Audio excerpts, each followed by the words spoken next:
Okay, would you please deal with the parable of Lazarus and the rich man? In the first place, it's a parable, and then the punchline has nothing to do with hell.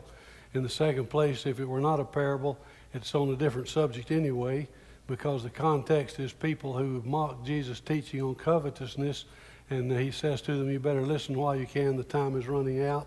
Then we have a picture in this story of a man who doesn't listen when he could, when he should. Time runs out.